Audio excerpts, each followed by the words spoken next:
ये सभी लोग कहाँ जा रहे हैं और चौराहे पर इतनी भीड़ क्यों लगी है?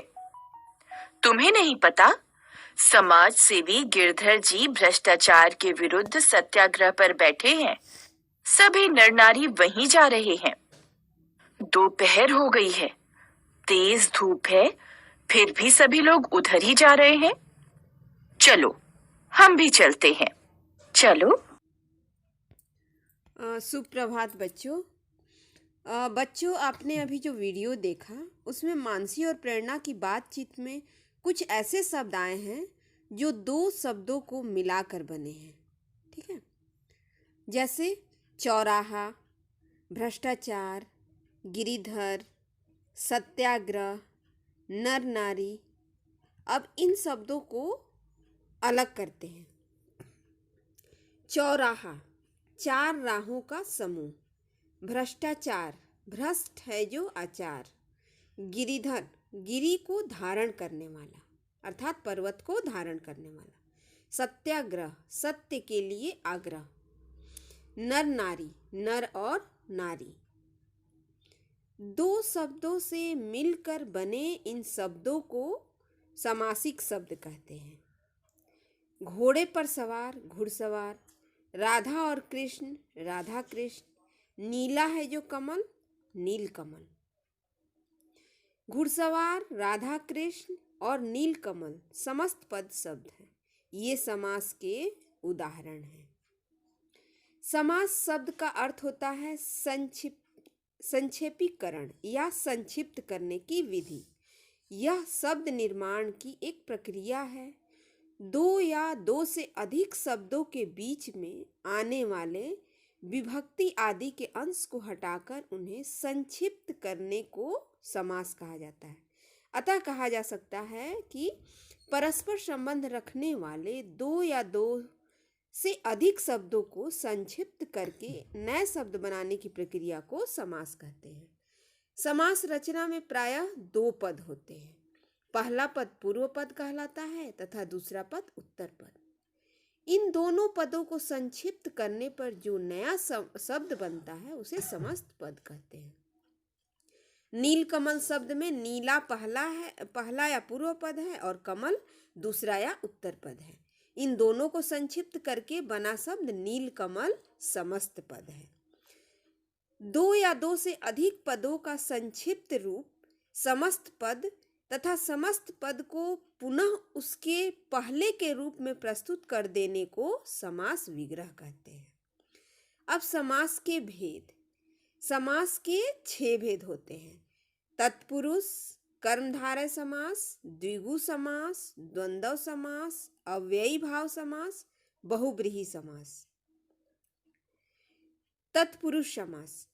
प्रयोग के लिए शाला, प्रयोगशाला। राजा का सिंहासन, राज सिंहासन। ऊपर के उदाहरणों में क्रमशः पहला पद प्रयोग और राजा मुख्य नहीं है, बल्कि शाला और सिंहासन प्रधान पद है। इनके मध्य से के लिए तथा का विभक्ति चिन्हों का लोप करके समस्त पद बनाए गए हैं। ऐसा समास तत्पुरुष समास कहलाता है। जिस समास में समस्त पद का पहला पद गौण हो और दूसरा पद प्रधान हो, साथ ही उनके मध्य विभक्ति चिन्हों का लोप हो, उसे तत्पुरुष समास कहते हैं। तत्पुरुष समास के कुछ उदाहरण इस प्रकार हैं। समस्त पद। माखन चोर, समास विग्रह माखन का चोर। यश प्राप्त, समास विग्रह यश को प्राप्त। हस्तलिखित, समास विग्रह हाथ से लिखित। अकाल पीड़ित, अकाल से पीड़ित। तुलसीकृत, तुलसी द्वारा कृत। मार्ग व्यय, मार्ग के लिए व्यय। रसोई घर, रसोई के लिए घर। गुरु दक्षिणा, गुरु के लिए दक्षिणा। घुड़दौड़, घोड़ों की दौड़। यज्ञशाला, यज्ञ के लिए शाला। धनहीन, धन से हीन। भयभीत, भय से भीत। पथभ्रष्ट, पथ से भ्रष्ट। गंगाजल, गंगा का जल। भारतवासी, भारत का वासी। राजकुमार, राजा का कुमार। आनंद मग्न, आनंद में मग्न। वनवास, वन में वास। घुड़सवार, घोड़े पर सवार। आप बीती, आप पर बीती। अब दूसरा है कर्मधारय समास। कर्मधारय समास के हमें उदाहरण देखते हैं। महान है जो राजा, महाराजा। नीला है जो कमल, नील कमल। इन समस्त पदों में भी दूसरा पद राजा और कमल प्रधान है तथा दोनों पदों में विशेषण विशेष्य का संबंध है। यहाँ कर्मधारय समास है। जहाँ उत्तर पद प्रधान हो और दोनों पदों में विशेषण विशेष या उपमेय उपमान का संबंध हो, वह कर्मधारय समास कहलाता है। कर्मधारय समास के कुछ उदाहरण इस प्रकार है। समस्त पद समास विग्रह। समस्त पद महादेव, समास विग्रह महान है जो देव। नील गाय, नीली है जो गाय। परमानंद, परम है जो आनंद। कृष्ण सर्प, कृष्ण है जो सर्प, अर्थात कृष्ण मतलब काला, काला है जो सर्प। चंद्रमुख, चंद्र के समान मुख। घन श्याम, घन के समान श्याम। घन मतलब बादल, श्याम मतलब काला। विद्याधन, विद्या रूपी धन। भव सागर, भव रूपी सागर। अब तीसरा द्विगु समास है। द्विगु समास में 4 राहों का समूह चौराहा, 3 सूलों का समूह त्रिशूल। जिस समास में पहला पद जो होता है संख्यावाची विशेषण हो और दूसरा पद प्रधान हो, वह द्विगु समास कहलाता है। इसमें समस्त पद समूह का बोधक होता है। द्विगु समास के कुछ उदाहरण इस प्रकार है। समस्त पद दोपहर, समास विग्रह दोपहरों का समाहार। चौमासा, 4 मासों का समूह। नवरात्र, नवरात्रियों का समूह। त्रिवेणी, 3 वेणियों का समूह। नवरत्न, 9 रत्नों का समूह। पंचवटी, 5 वटों का समूह। शताब्दी, 100 शब्दों का समूह। अब द्वंद्व समास। द्वंद्व समास में द्वंद्व समास के उदाहरण है सीता और राम, सीताराम। धूप और दीप, धूप दीप। सीताराम और धूप दीप समस्त पदों के पूर्व और उत्तर दोनों पद प्रधान हैं, अतः यहाँ द्वंद्व समास है। द्वंद्व समास का विग्रह करने पर दोनों पदों के बीच और या अथवा में से किसी एक का प्रयोग होता है। जिस समास में दोनों पद प्रधान होते हैं वह द्वंद्व समास कहलाता है।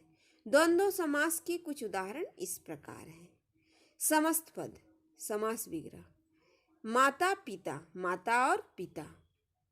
राधा कृष्ण, राधा और कृष्ण। दिन रात, दिन और रात। गंगा यमुना, गंगा और यमुना। राजा रंक, राजा और रंक। पाप पुण्य, पाप और पुण्य। खरा खोटा, खरा या खोटा। गुण दोष, गुण अथवा दोष। गुरु शिष्य, गुरु और शिष्य। अपना पराया, अपना और पराया। अव्ययी भाव समास। पेट भरकर मतलब भर पेट। हाथ ही हाथ में मतलब हाथों हाथ। भर पेट और हाथों हाथ जो है वो समस्त पद है। इन दोनों समस्त पदों में पहला पद अव्यय है और समस्त पद भी अव्यय बन गए हैं, इसलिए यहाँ अव्ययी भाव समास है।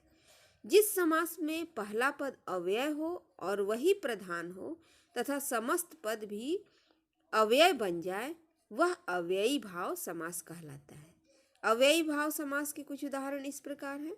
समस्त पद समास विग्रह आजीवन, जीवन भर। आजन्म, जन्म से लेकर। यथाशक्ति, शक्ति के अनुसार। बेखटके, खटके के बिना। प्रत्यक्ष, आंखों के सामने। प्रतिक्षण, प्रत्येक क्षण।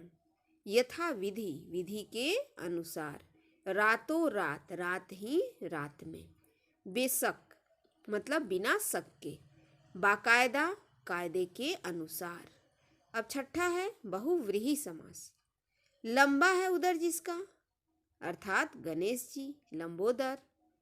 वीणा है पानी में जिसके, अर्थात सरस्वती वीणा पाणी। लंबोदर और वीणा पाणी शब्दों समस्त पदों के दोनों पदों में से कोई भी पद प्रधान नहीं है, बल्कि इनसे किसी तीसरे अन्य पद गणेश और सरस्वती का बोध हो रहा है। इसलिए यहाँ बहुव्रीहि समास है। जिस समास में समस्त पद का कोई भी पद प्रधान न हो और समस्त पद किसी अन्य अर्थ का बोध कराए, वह बहुव्रीहि समास कहलाता है। बहुव्रीहि समास के कुछ उदाहरण इस प्रकार हैं। समस्त पद समास विग्रह, दशानन, 10 है आनंद जिसके, ठीक है। नीलकंठ, नीला है कंठ जिसका, अर्थात शिव। चतुर्भुज, 4 भुजाएं हैं जिसकी, अर्थात विष्णु। पीतांबर, पीले हैं अंबर जिसके, अर्थात कृष्ण। त्रिनेत्र, 3 नेत्र हैं जिनके, अर्थात शिव। पंकज, पंख में पैदा हुआ है जो, अर्थात कमल। पंख मतलब होता है कीचड़। चतुर्मुख, 4 मुख है जिसके, अर्थात ब्रह्मा। गिरिधर, गिरि को धारण किया है जिसने, अर्थात कृष्ण। चंद्रशेखर, चंद्र हैं शेखर पर जिनके, शेखर अर्थात माथे पर, अर्थात शिव। अब कर्मधारय और बहुव्रीहि समास में हम अंतर देखते हैं। कुछ समस्त पदों में कर्मधारय और बहुव्रीहि दोनों समास हो सकते हैं, किंतु विग्रह करने पर इनमें अंतर स्पष्ट हो जाता है। यदि समस्त पद के दोनों पदों में विशेषण विशेष्य का संबंध है तो कर्मधारय समास होगा, और विग्रह करने पर यदि दोनों पद किसी अन्य पद की ओर संकेत करें तो बहुव्रीहि समास होगा। नीलकंठ, नीला है जो कंठ, ठीक है, कर्मधारय समास। नीला है कंठ जिसका, अर्थात शिव, तो ये बहुव्रीहि समास होगा। पीतांबर, पीला अंबर, कर्मधारय समास। और पीला है अंबर जिसका, अर्थात कृष्ण, तो ये बहुव्रीहि समास होगा। बच्चों हमने क्या क्या सीखा? तो अनेक शब्दों को जोड़कर संक्षिप्त अर्थात छोटा बनाकर उन्हें एक शब्द बना लेना समास है। समास से बना शब्द जो होता है वो समस्त पद कहलाता है। समस्त पद को विस्तार देकर उससे पहली दशा में ले आना समास विग्रह कहलाता है। समास के 6 भेद हैं: तत्पुरुष, कर्मधारय, द्विगु, द्वंद्व, अव्ययी भाव और बहुव्रीहि समास। ठीक है बच्चों, तो आपका समास यहीं समाप्त होता है। आप इस वीडियो को ध्यानपूर्वक देखिएगा और जो भी प्रश्न दिए जा रहे हैं उसका आंसर देने का प्रयास कीजिएगा।